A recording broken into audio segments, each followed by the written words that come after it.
Assalamualaikum warahmatullahi wabarakatuh. Pemirsa TV-mu yang cerdas mencerahkan, kembali kita dalam acara Indonesia Jurnalis Forum.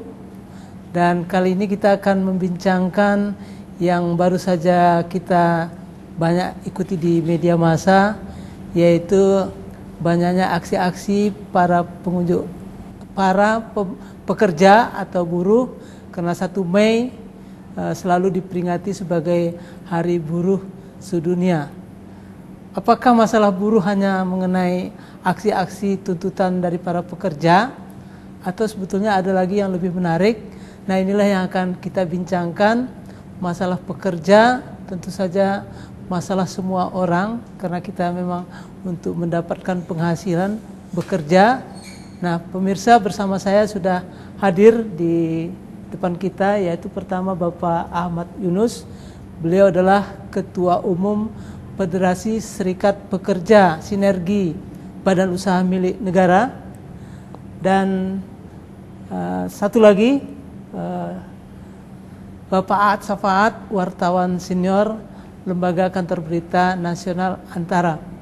Pak Ahmad Yunus, ini bagaimana kita melihat sebetulnya persoalan para pekerja atau yang populer dengan buruh gitu. Kalau kita melihat hari May Day kemarin, ya adalah tuntutan para pekerja. Mereka terus menuntut sebetulnya persoalan mereka apa sih gitu.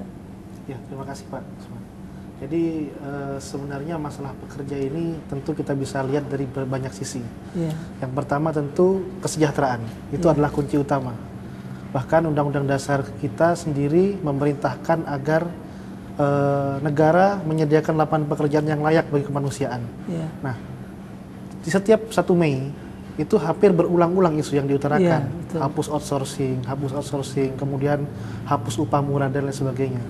Sehingga kadangkala juga pekerja merasa bahwa dari tahun ke tahun dirinya tidak semakin baik.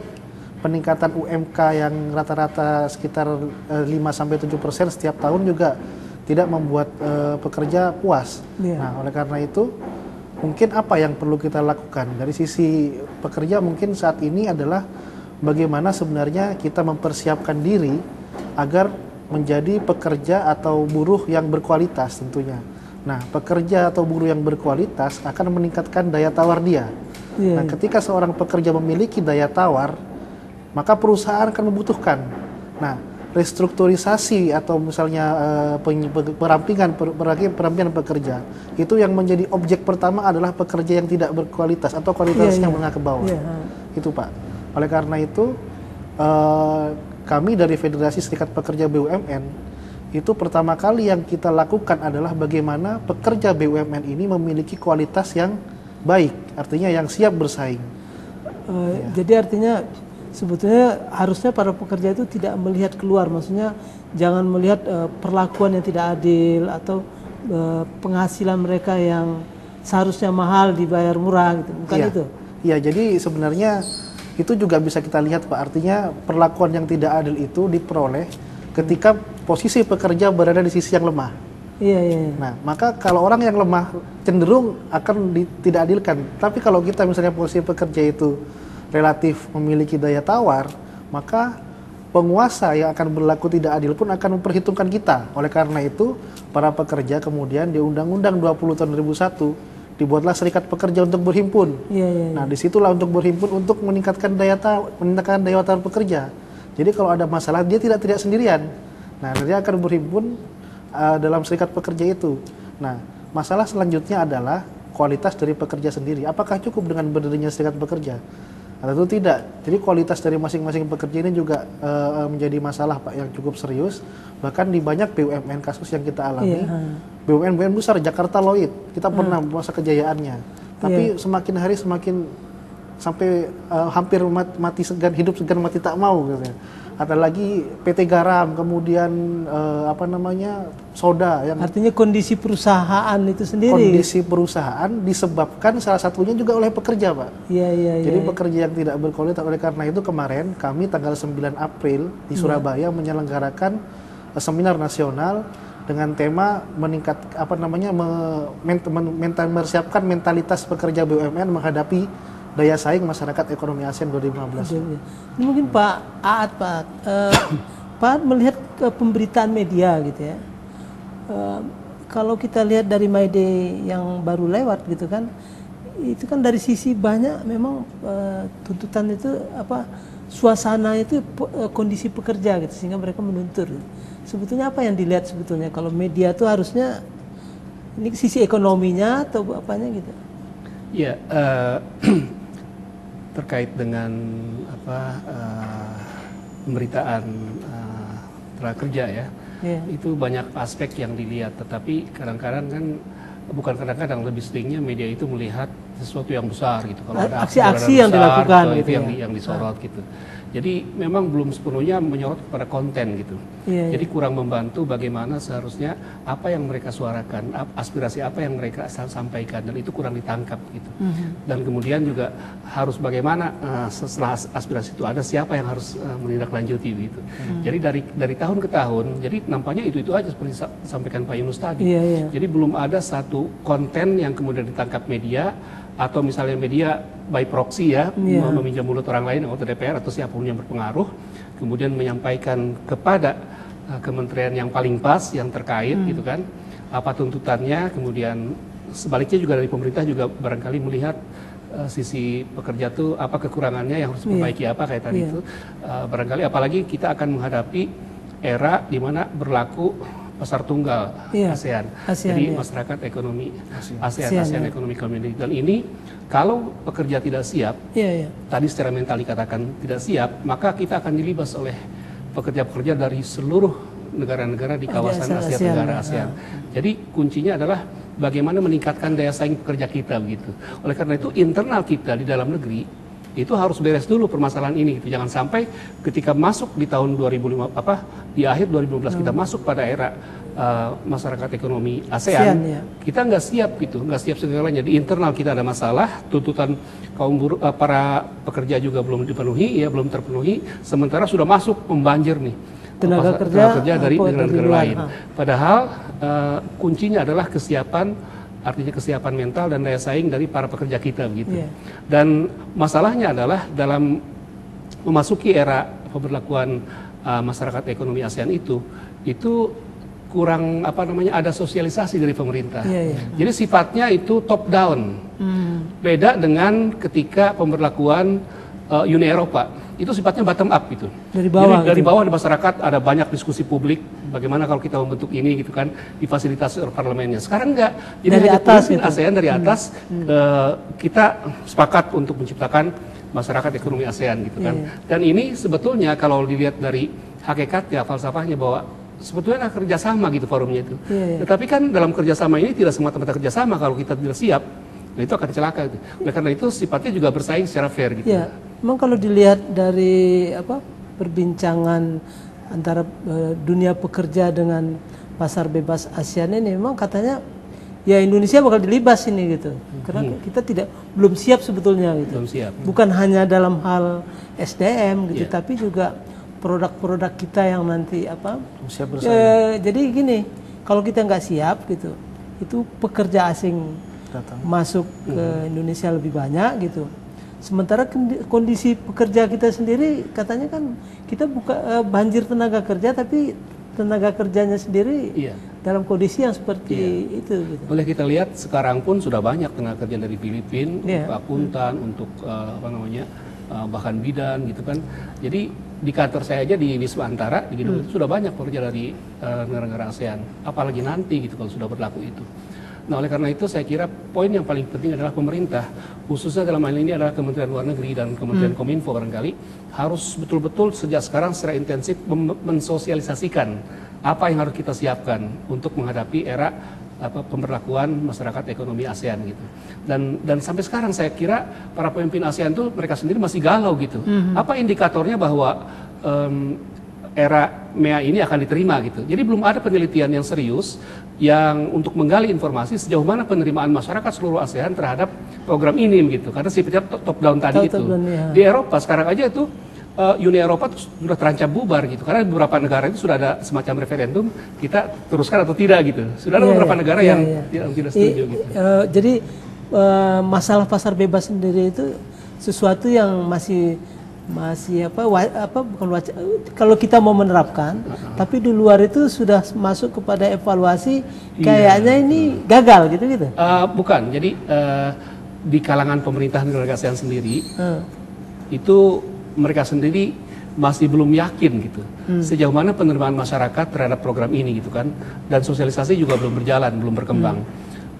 Belum ada satu penelitian yang intensif semacam, bukan referendum ya, artinya penelitian yang dapat dipertanggungjawabkan secara ilmiah ya, itu belum ada sehingga poin mana yang harus segera akan bisa diterapkan, poin mana yang harus diperbaiki gitu kan, ini belum ada gitu, indikatornya apa gitu, parameternya apa, belum ada.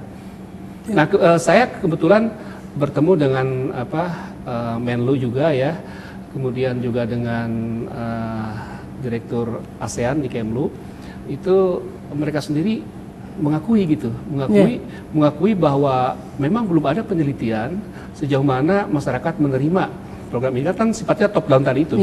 Belum ada penelitian pertama. Yang kedua juga disadari juga bahwa sosialisasi dari mereka juga kurang gitu. Oleh karena itu forum-forum semacam ini yang diadakan oleh TV Muhammadiyah itu sangat bagus, dan ini akan membantu pemerintah khususnya Kementerian Luar Negeri untuk bagaimana masyarakat aware, masyarakat tahu bahwa nanti ada sesuatu yang besar yang akan datang kepada kita mulai di akhir tahun ini. Dan saya berharap sebagai wartawan berharap jangan langsung di akhir 2015 itu langsung diberlakukan.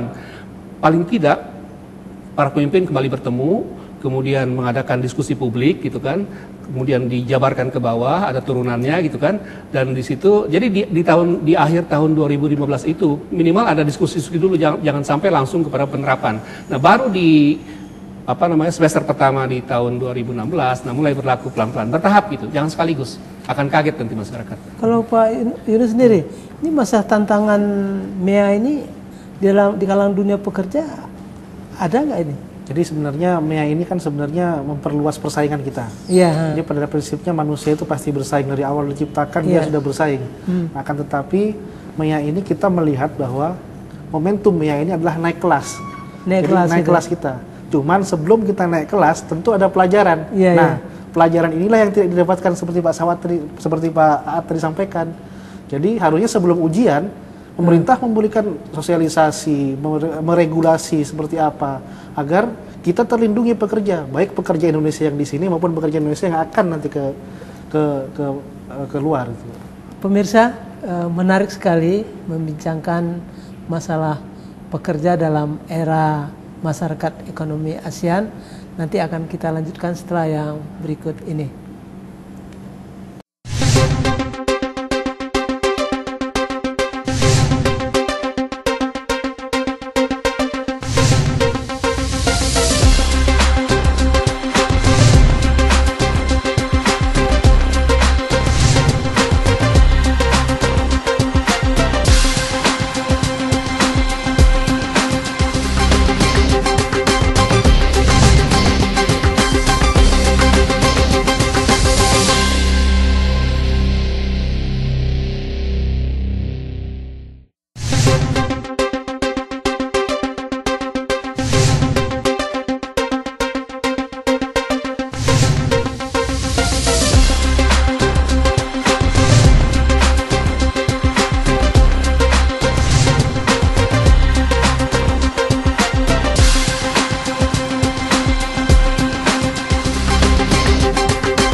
Pemirsa, kembali ke acara IJF berbincang tentang pekerja dalam era masyarakat ekonomi ASEAN. Pak Yunus, ini kan artinya ada tantangan.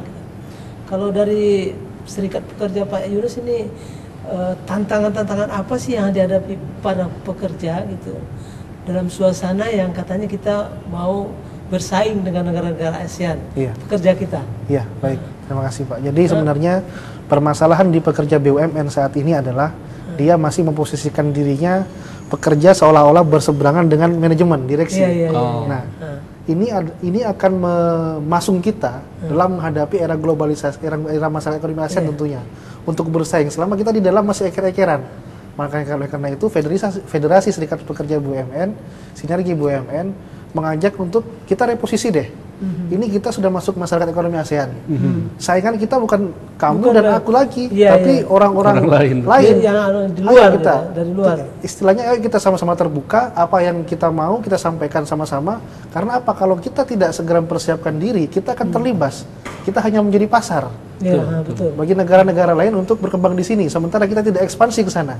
Yang sudah jalan ekspansinya, Semen Gresik, Semen Indonesia, sudah punya anak perusahaan di Vietnam, kemudian Telkom, kemudian banyak perusahaan lain juga, pupuk Indonesia, bahkan ke Iran. Itu menunjukkan bahwa sebenarnya kita siap bersaing sebenarnya. Akan tetapi masalah antara yang bisa dilakukan adalah Kementerian BUMN harus memediasi antara manajemen dengan pekerja agar tidak lagi seolah-olah menjadi kucing dan tikus yang saling kucing dan anjing yang saling bermusuhan. Karena kalau kita terus-terusan di satu perusahaan saja bisa pecah, bagaimana perusahaan yang lain, sementara kita yang sudah kita akan menghadapi ini sudah terbuka, ini persaingan sudah di depan mata. Masyarakat ekonomi ASEAN itu sudah keniscayaan, tidak bisa kita tolak, harus kita lakukan. Kalau Pak Aad gimana Pak melihat tantangan dunia pekerja kita ini? Kan kalau Pak Yunus kan melihatnya juga khusus ke pekerja BUMN ya. Kalau yang non BUMN sendiri? Saya kira kuncinya adalah dari pemerintah gitu. Jadi pemerintah harus mendorong bagaimana supaya tenaga kerja kita itu mempunyai keahlian yang dapat diandalkan.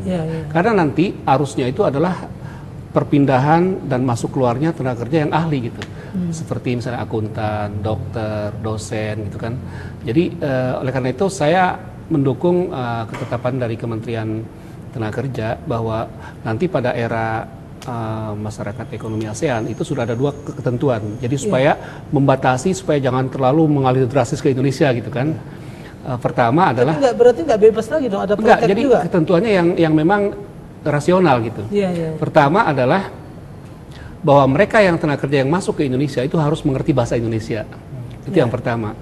Yang kedua adalah mereka harus punya sertifikat yang dikeluarkan oleh organisasi setempat di Indonesia. Misalnya untuk dokter mungkin dari IDI ya, mungkin untuk notaris dari Ikatan Notaris. Betul, Ikatan Notaris dan sebagainya. Jadi 2 hal ini saya kira sangat penting. Artinya memang ada kebebasan, tetapi bukan memprotek gitu. Artinya kalau mereka bayangkan kalau misalkan dari Filipina masuk ke Indonesia kemudian tidak bisa bahasa Indonesia seorang dokter itu kan susah gitu. Jadi saya kira wajar. Mungkin di negara mereka pun juga menerapkan hal yang sama begitu.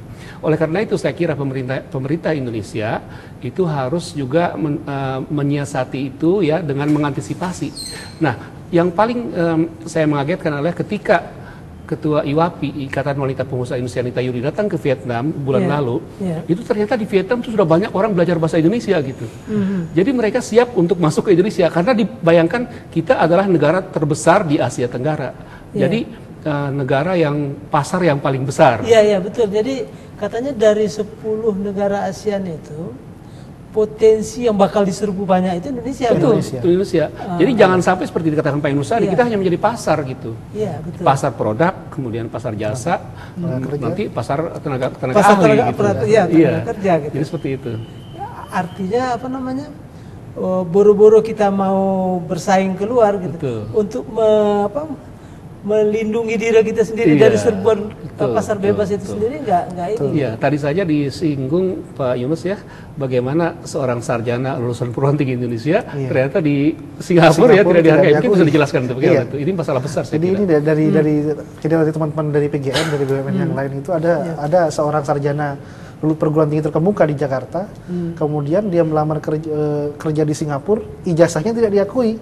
Nah, ini kan jadi kendala jadi artinya tersendiri. Diakui sebagai tidak SMA gitu. SMA, jadi ijazah yang dikeluarkan oleh perguruan tinggi tersebut tidak diakui. Nah, oleh karena itu negara ASEAN harus membentuk standarisasi yang berlaku, ini penting, yang berlaku satu standarisasi itu. Betul. Jadi semua sertifikasi itu berlaku se-ASEAN itu. Dan sekarang belum ada tuh mengenai ketentuan itu. Belum ada. Jadi dalam hal regulasi ya, baik regulasi untuk kepentingan lokal kita, kemudian regulasi antar sesama negara ASEAN kayaknya belum sejauh itu membincangkan. Satu hal aja yang sudah maju yaitu ada bebas visa ya. Itu sudah berlaku ya. Itu jadi sudah lama. Sudah lama dan tadi saya setuju dengan Pak Yunus katakan tadi bahwa perlu ada standarisasi. Jadi oleh karena itu nanti menurut saya di bulan Desember 2015 ketika dimulai pemberlakuan MEA itu barangkali pembicaraan pertama adalah soal standarisasi. Kemudian diidentifikasi mana kira-kira sektor-sektor yang bisa dimasuki gitu. Jadi tidak bebas gitu.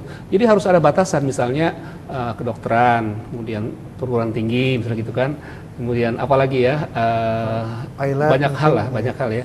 Jadi harus ada standarisasi. Kalau tidak ini akan jadi kacau. Saya kira harus seperti itu gitu. Berarti persaingan di pasar bebas ASEAN ini dalam hal dunia tenaga kerja itu sebetulnya yang level menengah ke atas. Iya, bukan tenaga kerja yang yang menjadi bawah. Pertanyaan kita adalah sementara persoalan yang rame-rame ini kan menengah ke bawah. Itu membuat takut nggak pihak luar masuk Indonesia ini sebetulnya gaji murah atau apa kemudian sebetulnya tenaga kerja Indonesia kurang diproteksi. Tapi justru kalau yang saya amati, mereka tuh justru gembira, bangga bekerja di Indonesia sebagai tenaga ahli. Karena di perusahaan-perusahaan Indonesia, bahkan perusahaan pribumi ya, itu ternyata menerapkan standar gaji yang berbeda pada ekspatriat, meskipun ekspatriat itu dari negara tetangga gitu, dengan pada kita. Itu jauh bedanya gitu. Jadi mereka senang-senang aja masuk ke sini gitu. Maka mereka semangat belajar bahasa Indonesia gitu kan. Makanya ini harus kita mungkin dari sini sedikit itu persoalan selanjutnya. Jadi selain standarisasi, kemudian standar gaji. Nah, itu. Antara standar gaji pekerja pribumi dengan pekerja ekspatriat itu beda Pak sekarang. Iya betul. Bedanya berapa persen? Jauh nggak? Jauh Pak. Kalau pilot itu hampir mendekati 50% pilot di Garuda Indonesia misalnya nih kan dengan open sky banyak pilot yang padahal kemampuan yang sama. Kemampuan yang sama. Nah ini apa yang membuat bisa terjadi seperti itu? Permasalahan ini sebenarnya terjadi sejak 5 tahun silam. Jadi begitu Asosiasi Pilot Garuda Indonesia mengancam mogok karena jauh ketimpangan gaji antara pilot lokal dengan pilot luar, itu Garuda segera memperbaiki sistem penggajiannya. Nah, cuman dengan masyarakat ekonomi ASEAN ini tidak hanya menjadi permasalahan Garuda, tapi permasalahan kita semua, BUMN dan perusahaan-perusahaan lain di Indonesia. Dan bagaimana di tempat kerja yang sama antara si A yang berwarga negara bukan Indonesia dan si B yang warga negara Indonesia memiliki gaji yang berbeda tapi pekerjaannya sama. Nah, inilah permasalahan selanjutnya. Itu kalau pengamatan Pak Aat ini nanti apakah dengan pasar bebas ini harusnya kan sama dong? Ya harusnya sama, tidak boleh ada perbedaan. Apakah umpamanya kalau pekerja Indonesia bekerja di luar dia akan dihargai sana lebih tinggi gitu? Iya, yang justru kita prihatin ketika pekerja Indonesia masuk ke misalnya ke Singapura kemana itu lebih rendah gitu. Sementara kalau mereka masuk ke Indonesia lebih tinggi gitu. Nah, kok mau orang Indonesia? Itu dia problemnya. Itu kan barangkali regulasinya harus ada dan saya kira dalam hal ini Kementerian Tenaga Kerja yang harus pemberlakuannya harus sama dong. Iya, harusnya sama. Dilihat dari pekerjaannya kan, bukan dilihat dari asalnya. Keahliannya. Enggak saya apalagi ini BUMN pemanya kan. BUMN kan milik negara gitu. Dia punya ketentuan bisa dikendalikan lah dalam tanda petik gitu bahwasanya harus ada pemberlakuan yang sama, tidak peduli gitu. Atau mungkin ada faktor lain, enggak? Saya kira ada kalau di perusahaan-perusahaan yang lain itu karena faktor bahasa ya. Bahasa. Kalau misalnya perusahaan asing yang investasi di Indonesia kemudian mengembangkan industrinya di sini, itu biasanya lebih mengutamakan orang yang bisa berbahasa Inggris gitu. Dan karena komunikasi dengan CEO di pusat kan dengan mereka gitu. Oleh karena itu saya kira faktor yang terpenting di samping keahlian yang harus dimiliki oleh pekerja-pekerja Indonesia juga adalah kemampuan bahasa. Etis bahasa Inggris. Ini harus bisa berkomunikasi. Yang kedua adalah bahasa Cina. Karena banyak investasi saya perhatikan investor Cina itu akan lebih dekat dengan orang-orang yang bisa berbahasa Cina gitu. Itu manusiawi ya karena faktor kedekatan bahasa gitu. Kalau Pak Yunus gimana melihatnya nih kualitas SDM kita? Iya, jadi tetap kembali kepada political will dari pemerintah. Bagaimana pemerintah ini mempersiapkan kita, warga negaranya, rakyatnya untuk bisa bersaing. Jadi mulai dari awal sebenarnya dari kualitas pendidikan itu di hulu. Kualitas pendidikan, bagaimana mempersiapkan, kemudian begitu pada saat bekerja, tentunya tidak hanya disibukkan dengan masalah memikirkan UMR yang setiap tahun. Jadi pekerja kita habis hanya memikirkan tahun ini selesai ditetapkan sekian, berpikir lagi yang akan datang. Nah ini kan seolah-olah sudah settingan. Bagaimana sih kalau tidak ada dari pemerintah untuk itulah katakanlah standarisasi pasti minimal mengikuti inflasi. Kalau enggak inflasi, nah, jadi pekerja kita dipersiapkan untuk bersaing. Di kalangan BUMN sendiri itu juga sama Pak. Sama. Jadi tidak hanya di BUMN itu, mulai dari yang bagus sampai yang paling bawah juga ada. Yang menjadi masalah adalah bagaimana peningkatan upah tiap tahun. Itu terus upah kita, habis energi kita untuk upah. Bagaimana kita mempersiapkan diri untuk bersaing kalau kita tiap hari harus dihantui dengan harga pokok yang tinggi. Kemudian upah seperti apa, itu yang kita harus pecahkan sebenarnya. Kalau Pak Aat, ini siapa nih yang harus memulai? Pemerintah atau bagaimana nih? Apakah memang setiap tahun kita harus sibuk dengan UMR gitu? Ya saya kira pemerintah lah, harus ada komitmen ya, political will tadi kata Pak Yunus, bagaimana untuk meningkatkan harkat dan derajat pekerja, terutama yang paling mendasar itu soal gaji ya, soal gaji buruh. Nah saya ingin menyoroti ini, nanti pemerintah ini kan ada banyak kementerian ya. Nah kementerian yang paling penting di samping Kementerian Tenaga Kerja adalah Kementerian Pendidikan. Jadi saya mengalami sendiri ketika saya bertugas di New York ya. Ini barangkali Singapura kemudian Filipina itu menerapkan seperti standar internasional gitu. Ketika saya di New York, saya akan kembali ke Indonesia. Saya coba-coba melamar ke Perserikatan Bangsa-Bangsa PBB. Oke Pak, itu menarik. Pemirsa, perbincangan akan semakin menarik. Tapi kita lihat yang setelah ini.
Pemirsa, tantangan masalah ketenaga kerjaan kita banyak terkait dengan kualitas sumber daya manusia, dan bicara tentang sumber daya manusia kita nggak bisa lepas dari masalah kualitas pendidikan kita. Ini Pak Aat tadi menyinggung, membandingkan bagaimana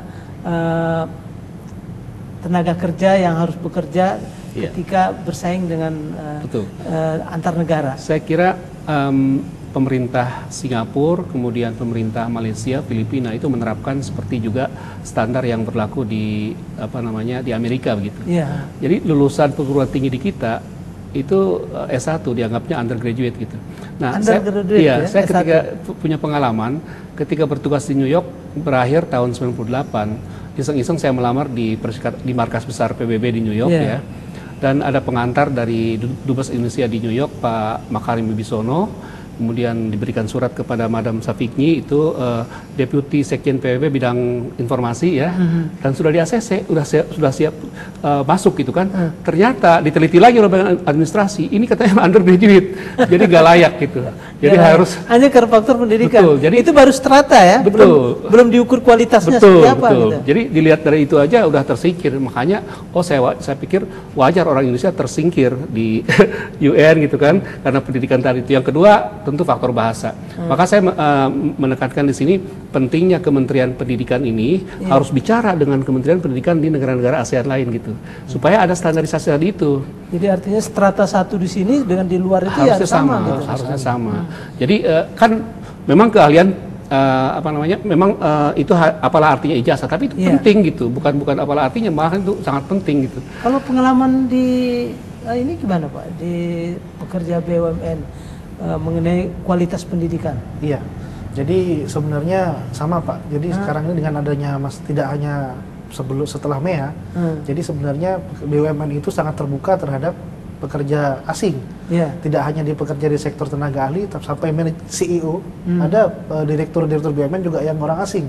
Contohkanlah mantan direktur pemasaran Garuda, Eric Meyer, juga warga negara Belanda, bukan warga negara Indonesia. Oh, sampai sekarang Belanda ya? Warga negara Belanda beliau.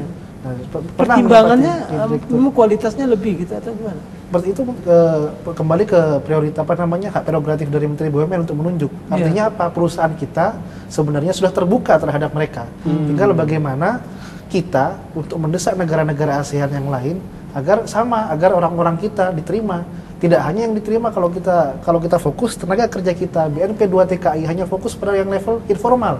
Ada suara begini Pak, tenaga kerja asing itu terkait dengan investasi.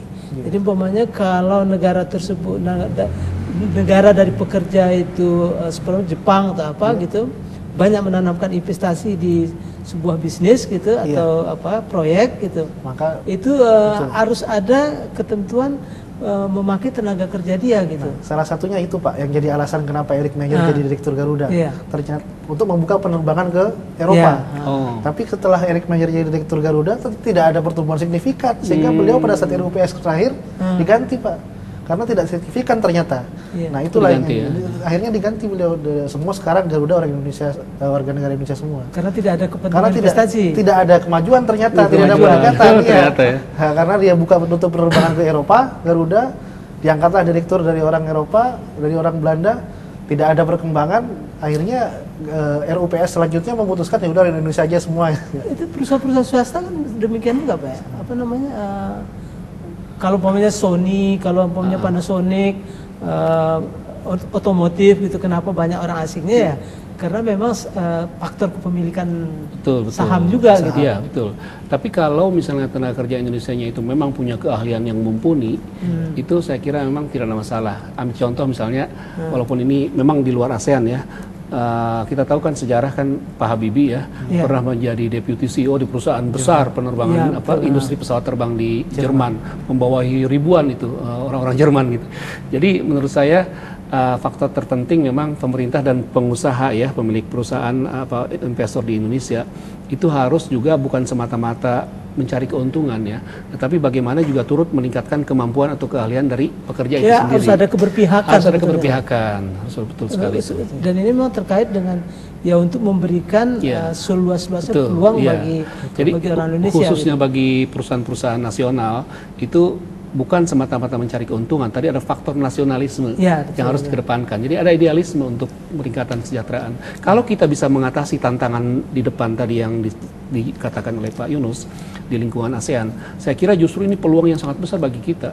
Kita akan ekspansi tenaga kerja ke luar negeri, kemudian akan juga mengekspor lebih banyak produk dan jasa ya ke negara-negara di lingkungan ASEAN. Sehingga kan dibentuknya MEA ini adalah karena untuk menyaingi India dan Cina gitu. Ya, jadi di kita bukan semata-mata persaingan, tapi juga kerjasama. Nah, kerjasama akan berimbang kalau ada kesetaraan gitu. Nah, kesetaraan ini perlu di tenaga kerjanya. Kalau yang Pak Ahmad Yunus amati, persoalan pekerja di Indonesia ini sama nggak dengan negara-negara lain? Sama Pak. Jadi, mereka juga menghadapi hal yang sama dengan kita gitu, atau mereka sebetulnya lebih maju? Iya, jadi kita. Tadi Pak Ahmad bilang posisi kita, pekerja kita gitu ya, dibandingkan dengan negara ASEAN, kita masih di bawah. Masih di bawah. Betul. Jadi sebenarnya mereka sudah siap sebenarnya. Mereka lebih siap untuk bagaimana bisa masuk ke Indonesia. Sementara kita tidak mempersiapkan diri secara serius. Bagaimana kita bisa mengambil peluang dengan masyarakat ekonomi ASEAN ini. Tapi satu hal yang ingin saya sampaikan bahwa di era MEA masyarakat ekonomi ASEAN ini tidak semuanya buruk. Jadi kita tidak boleh juga wah MEA ini ancaman bagi kita. Tidak juga seperti itu. Kita harus jadikan MEA ini peluang. Ayo, MEA ini kita peluang. Ya, artinya peluang. Optimistis ya. Kita harus optimis. Bagaimana caranya kita persiapkan diri. Sudahlah jangan eker-ekeran dengan di antara kita.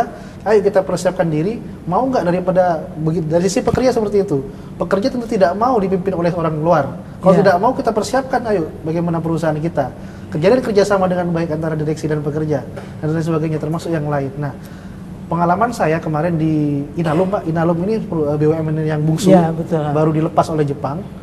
Mereka artinya banyak lokal semua gitu. Banyak lokal, tapi semuanya terbudaya Jepang. Ya, di Inalum itu. Ya. Jadi dia perusahaan lokal sekarang karena sudah dilepas oleh Jepang. Pekerjanya semua orang Indonesia, tapi budaya Jepang, Pak, di situ. Mulai dari bajunya, cara dia bersikap sampai cara dia bekerja, semua rasa Jepang, kita rasa Jepang betul di Inalum. Saya 1 minggu di sana menikmati bagaimana di orang-orang di sana kan tinggal di semacam. Dan itu positif bagi peningkatan. Positif sebenarnya budaya, orang-orang seperti disiplinnya kita perlu gitu. Ya. Disiplinnya kita loyalitas perlu. pekerja. Loyalitas perlu. Masalah, saya tanyakan kepada orang Inalum. Anda bekerja begitu seperti itu seolah-olah tidak pikiran lain. Iya, kata manajemennya waktu itu, yang penting pekerja itu harus disiapkan perutnya. Kalau perutnya sudah beres, dia tidak mikir yang lain. Jadi di Inalum begitu, Pak. Mulai dari pagi dia sudah dijemput, Pak. Jam 7 semua jejer di depan perumahan, karena di isolate area. Jam 7 dijemput pakai bis, begitu terlambat 10 menit aja harus lari dia ke tempat kerja. Jadi sudah nggak ada lagi disiplinnya. Karena apa? Baju semua sudah disiapkan. Ternyata setelah kami bicara dengan manajemennya, itu tadi syaratnya, kuncinya apa, Pak? Pekerja itu harus dipenuhi dulu masalah perutnya, gaji, ya? Gajinya, kesejahteraannya. Begitu dia sejahtera, dia tidak akan mikir yang lain, dia akan fokus pada kerjaan. Dan upaya meningkatkan kualitas secara mandiri juga terus di-upgrade, Pak. Ada perkala pelatihan 6 bulanan sekali, setahun sekali, itu di-upgrade terus di sana. Itu di budaya-budaya seperti itu kita butuhkan tidak hanya di BUMN. Nah, saya khawatir dengan beralihnya Inalum ini ke Indonesia, budaya ini akan luntur lama-lama. Pertanyaannya bisa bertahan atau meningkat atau sebaliknya menurun gitu. Atau sebaliknya menurun gitu dengan karena kita terpengaruh dari lepas, lain. Ya. Nih Pak tadi kan cerita soal pendidikan. Iya. Sebetulnya sistem pendidikan yang kita harapkan kan pemerintah. Tapi di perusahaan sendiri ini mungkin Pak Yaman Yunus juga bisa kasih komentar, sudah terbangun nggak pola-pola pelatihan, pendidikan untuk meningkatkan kualitas pekerja kita? Iya, jadi di setiap perusahaan BUMN itu yang kami tahu di dalam RKAP, rencana kerja anggaran perusahaan, itu ada posting untuk diklat, untuk peningkatan kapasitas masing-masing pegawai. Dan itu nilainya setiap tahun pasti tumbuh. Nah, bagaimana tinggal pos biaya itu digunakan dengan baik, tidak hanya sekedar ikut training sembarangan, tetapi terukur. Nah, ini yang masih belum ada standarisasi di BUMN sendiri khususnya, bagaimana agar si A butuh apa, si B butuh apa, si C butuh apa, itu enggak, Pak. Jadi semuanya yang penting ada posnya sekian, nanti masalah digunakan untuk apa. Nah, ini yang sayang sekali. Dan yang paling penting juga di BUMN yang sudah bagus, itu sekarang sudah menggunakan ini, Pak, demografi berdasarkan tingkat sekolah dia. Jadi katakanlah ini juga jadi masalah di beberapa BUMN besar. Kenapa teman-teman pekerja itu enggan, Pak, ikut di serikat pekerja? Karena mereka begitu masuk sudah enak. Kalau mereka sudah enak, mikirin tinggal dia di beasiswa dapat sekolah kemana. Jadi sudah enggan untuk mengurus bagaimana unionitas kita, bagaimana kebersamaan. Nah, sehingga kaderisasi itu tidak jalan. Itu permasalahan kami dari serikat pekerja. Kalau Pak Ad melihatnya gimana, Pak, masalah pendidikan ini? Saya kira kalau saya sendiri kan di BUMN ya, itu sudah antara BUMN itu sudah relatif bagus di BUMN itu. Jadi ada posnya ya untuk peningkatan keahlian ya, dari semacam short course, workshop ya, sampai kemudian pendidikan S2 S3 sudah ada itu. Tapi pengamatan sebagai wartawan ini non BUMN sendiri seperti apa? Non BUMN juga saya kira sudah banyak ya, sudah banyak kemajuan. Tetapi juga ada beberapa yang kita masih prihatin karena tergantung dari saya tidak mau menyebut nama. Itu ada investor dari negara tertentu itu menganggap pekerja itu benar-benar seperti budak gitu. Jadi ngomongnya juga cara komunikasinya sudah kasar, kemudian soal perlakuan itu banyak terjadi juga di Tangerang, ya di Cilegon yang saya tahu ya, kemudian di Karawang gitu. Itu banyak sekali yang tenaga kerja yang lulusannya hanya SMP atau SMA gitu kan. Mungkin SD udah nggak ada lagi ya. Iya, jadi perlakuan terhadap mereka sangat memprihatinkan gitu. Ya, tidak hanya dari perusahaan luar, BUMN pun juga ada, Pak. Oh, ada juga. Ada juga bagaimana manajemen kemudian menekan karyawan, seperti melakukan karyawan bukan sebagai subjek, tapi dia sebagai alat. Ini mungkin soal ini ya, kecilnya peluang lapangan kerja, sementara angkatan kerja kita yang besar gitu. Besar. Ya. Sebetulnya kalau dilihat, mungkin Pak Ad, kita akan pemirsa, kita akan lanjutkan setelah yang berikut ini.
Pemirsa, kembali bersama saya Usman Yatim dalam acara IJF.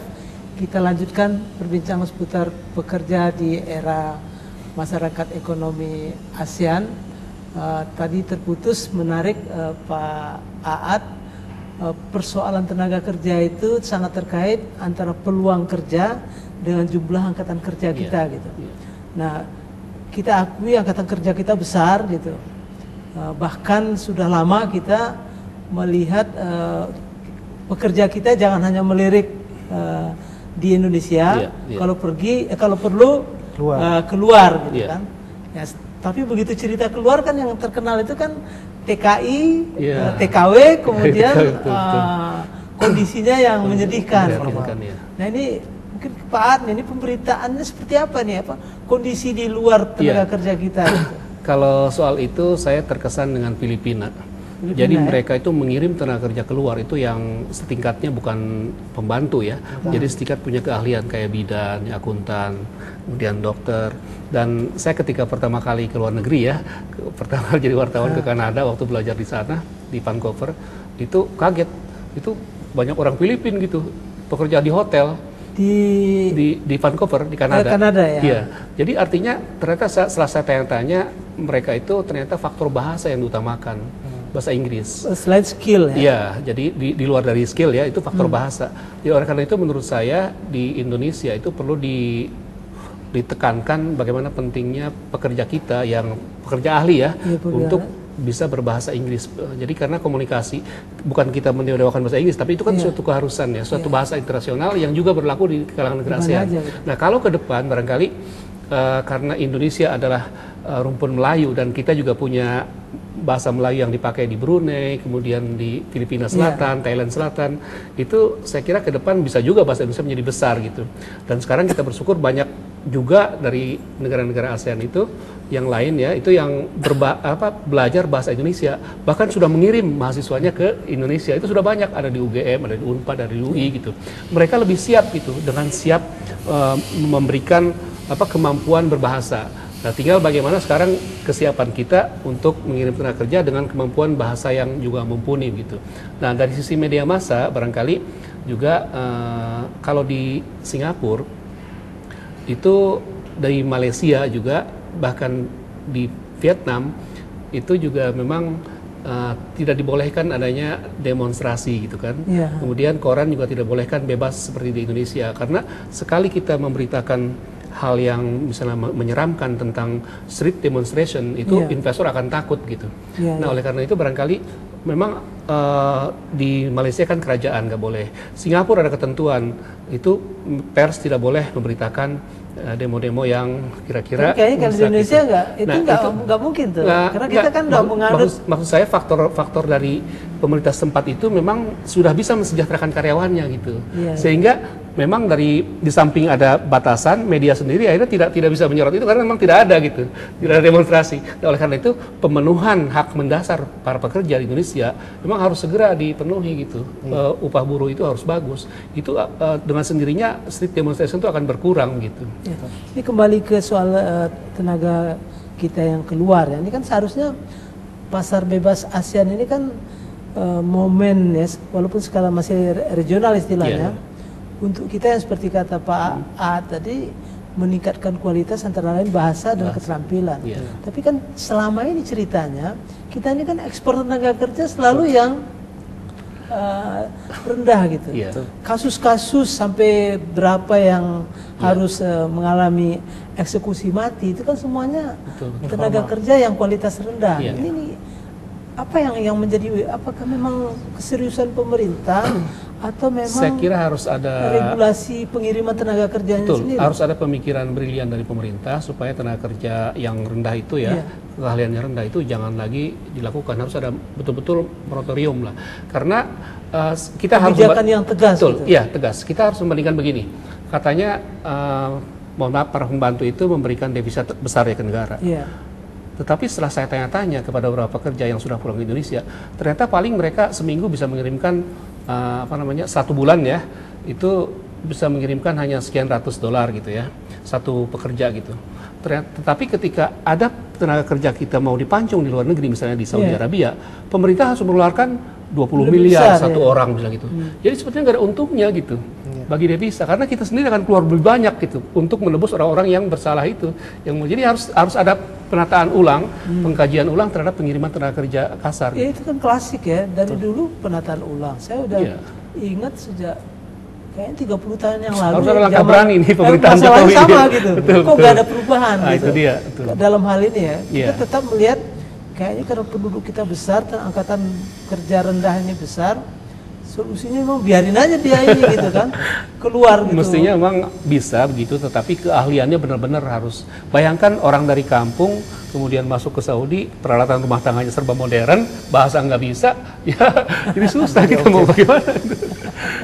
Nah ini kalau Pak ini di BUMN itu pengiriman pamannya ketika kerjasama ada nggak pengiriman keluar tenaga kita? Ada. Jadi untuk perusahaan-perusahaan BUMN yang sudah ekspansi, itu manajerialnya itu dari orang Indonesia semua. Katakanlah semen Gresik di Vietnam, itu pekerjaan dari sana, tapi bos-bosnya orang Indonesia semua dikirim ke sana. Dan itu salah satu komitmen BUMN bahwa memang orang Indonesia harus di sana gitu. Bagaimanapun ini perusahaan Indonesia, itu harus ada Indonesia. Begitu juga di perusahaan-perusahaan cabang Garuda di seluruh dunia, itu rata-rata orang Indonesia yang di sana. Bank juga ya? Bank juga sama. Cuman pekerjanya, pramugarinya boleh orang sana, tergantung seperti itu. Nah, yang perlu dipersiapkan selanjutnya adalah kita punya perguruan tinggi yang bagus. Ini kaitannya antara kita mencetak tenaga kerja yang berkualitas dengan bagaimana perguruan tinggi itu dipersiapkan dengan bagus untuk mencetak tenaga kerja yang bersangkutan. Sehingga kita ke depan mempersiapkan peluang MIA ini bukan hanya sekedar menjadi PR dari Kementerian Tenaga Kerja, tapi semua kementerian. Kementerian Pendidikan seperti Pak Aat tadi sampaikan, Kementerian Pendidikan, kemudian melalui Menko Kesejahteraan, itu semua harus berkoordinasi di sini. Artinya kita dari awal, termasuk kalau perlu menekan jumlah angka penduduk, kembali tekan angka penduduk biar tidak terlalu banyak sehingga hanya menjadi permasalahan bagi kita. Gitu. Bagaimanapun ini sudah ada ya, tekanan pasti akan datang nanti. Jangan sampai kita jadi pasar. Gitu. Jadi pasar. Ini potensial kita jadi pasar. Kalau catatan saya ada dua menghadapi MIA ini. Pertama adalah harus ada riset ya, untuk mengetahui sejauh mana penerimaan masyarakat di Indonesia dan di 9 negara ASEAN lainnya, artinya bagaimana masyarakat penerimaannya gitu kan, bisa dilihat persentasenya berapa persen. Dan dengan melihat itu nanti selanjutnya adalah identifikasi masalah apa saja yang kira-kira masih problemnya besar gitu ya untuk dipecahkan sehingga kita lebih siap untuk menghadapi MEA. Yang berikutnya juga barangkali dari kelemahan-kelemahan itu kan nanti pemerintah akan lebih siap kan menutup kelemahan itu. Yang kedua, itu sosialisasi. Harus kita akui bahwa sampai sekarang itu sangat sedikit. Kalau kita tanya, jangankan di kampung, di kota aja mau menghadapi MEA orang nggak pada tahu. Persoalan MEA ini kayaknya hanya persoalan dunia usaha. Itu dia. Tidak dilihat. Ini juga ada masalah sosial, budaya, dan banyak segala hal sebetulnya ini harusnya menjadi perhatian. Iya, betul. Yang lemah itu di mana nih? Apa memang pemerintahnya memang menganggap ini nanti akan jalan sendiri saja, atau? Nah, oleh karena itu perlu ada diskusi publik yang terus-menerus ya menjelang menjelang pemberlakuan MEA di akhir 2015 ya. Saya kira di sini Kementerian Luar Negeri, Kementerian Tenaga Kerja, Kementerian Kominfo, Kementerian Pendidikan itu harus lebih intens mensosialisasikan bagaimana pentingnya MEA, tantangan, peluang dan ancamannya seperti apa gitu. Itu harus terus istilah pasar bebas itu kan betul. Sering diucapkan tapi banyak nggak yang memahami. Dan yang penting lagi pendidikan kepada orang-orang Indonesia yang akan keluar juga penting. Nah, dalam komunikasi itu ada yang disebut dengan communicating across cultures. Kalau kita mau bekerja di Filipina, kita harus belajar budaya Filipina. Kita belajar di Vietnam, belajar budaya tempat. Bahasanya juga termasuk. Itu akan memudahkan kita untuk bergaul dengan sesama pekerja dan juga dengan atasannya. Dan kita masih lemah dalam hal itu. Masih lemah, betul. Artinya dibandingkan negara-negara tetangga kita, yang lebih siap, mereka lebih siap gitu. Betul. Nah, ini gimana nih kalau begitu ujung-ujungnya kita akan terlindas dong nih nanti kalau kita harus tetap sementara optimis. Nih kita kan dengar kemarin presiden kita ketika di KTT ASEAN, bahkan termasuk juga mungkin di kemarin peringatan KTT non-blok ke-60 ya, itu juga seolah-olah Indonesia itu sudah siap betul untuk memasuki era pasar bebas gitu. Ya. Kalau menurut Profesor Edi Suasono, Sri Edi Suasono Guru Besar UI, jadi beliau mengingatkan Presiden Jokowi karena katanya pernah slip of the tongue gitu ya dalam satu forum internasional bicara bahwa kita harus bersaing secara fair dalam era masyarakat ekonomi ASEAN yang sebetulnya bukan bersaing, bahwa ini adalah forum kerjasama. Gitu. Tetapi di dalam kita harus siap gitu. Jadi kerjasama untuk kemakmuran bersama gitu. Jadi bukan istilahnya bersaing bukan, tapi kerjasama. Cuma kita harus berdaya saing gitu. Berdaya saing. Jadi istilah bersaing dengan berdaya saing beda ya. beda sekali. Jadi ibaratnya kita memasuki era baru, jadi banyak orang-orang luar nanti yang akan datang ke kita, begitu juga kita akan ke sana. Jadi artinya apa? Kita kalau tidak memiliki daya saing ya kita terlibat. Kuncinya di daya saing tadi. Kalau saya bilang sih persepsi tentang pasar bebas sendiri antar di jajaran pemerintah sendiri sebetulnya perlu masih disosialisasikan, apalagi ke masyarakat luas. Bukan sekedar yang dilakukan pemerintah saat ini mempersiapkan infrastruktur. Bukan sekedar itu kebutuhan kita. Bukan sekedar infrastruktur. Infrastruktur is okay. Kita perlu prepare untuk itu. Tapi sumber daya manusia ini jangan dilupakan. Itu yang paling penting. Nah, sosialisasi harus dilakukan terus-menerus. Infrastruktur bagus, apa ada artinya infrastruktur bagus tapi sumber daya manusianya kita tidak bisa bersaing, berdaya saing yang disampaikan. Maka kita akan tergerus, Pak. Ini yang jadi permasalahan kita selanjutnya. Bagaimana sumber daya manusia Indonesia ini dicetak agar dia memiliki daya saing dan dia percaya diri, terutama mentalnya, mentalitasnya. Kadang kita secara keahlian ini kita bisa di atas mereka, tapi mental kita tidak dilatih untuk itu, sehingga kita masuk, aduh orang sudah kerdil duluan. Padahal sebenarnya kita di atas mereka. Nah, mentalitas ini yang perlu kita. Kalau kita tidak siap secara mental, apalagi tidak ada idealisme, tidak ada nasionalisme, itu akan susah. Bayangkan Uni Eropa aja yang relatif sebagian besar berbahasa Inggris itu rapuh gitu, apalagi kita gitu. Ini mungkin untuk ini waktu yang membatasi kita, Pak Ahad, mungkin ada kata kunci bagaimana sih sikap atau tindakan apa yang harus kita lakukan untuk kita siap memasuki dunia pekerja kita memasuki era pasar bebas ASEAN. Kata kuncinya adalah daya saing. Nah, daya saing ini akan tercipta kalau antara pengusaha dengan pekerja ada komunikasi yang baik dan ada idealisme untuk meningkatkan mereka. Iya, jadi kuncinya kita sudah masuk ini, sudah keniscayaan, kita harus betul-betul bereposisi dan kita siap, dan paling penting adalah pemerintah jangan mendiamkan saja, tolong digayat. Betul. Pemirsa TVMO yang cerdas mencerahkan, kita menjadi banyak tahu apa itu MEA, Masyarakat Ekonomi ASEAN, AFTA, pasar bebas, yang ternyata sangat berkait dengan masalah dunia kerja dan seperti dikatakan oleh Pak Aat juga Pak Ahmad Yunus, pekerja kita antara siap dan belum siap gitu. Tapi dilihat dari komitmen pemerintah, pasar ASEAN itu harus kita hadapi secara optimistis. Dan saya kira kita semua optimistis. Mudah-mudahan saja yang paling penting kata Pak tadi, ini semua kita siap, terutama dunia pendidikan, dan lebih siap lagi adalah sikap kita untuk tidak ada kata tidak siap gitu. Demikian pemirsa acara IJF kali ini bersama saya Usman Yatif, dan kita akan bertemu pekan depan dengan topik yang berbeda. Terima kasih. Wassalamualaikum warahmatullahi wabarakatuh. Waalaikumsalam warahmatullahi wabarakatuh.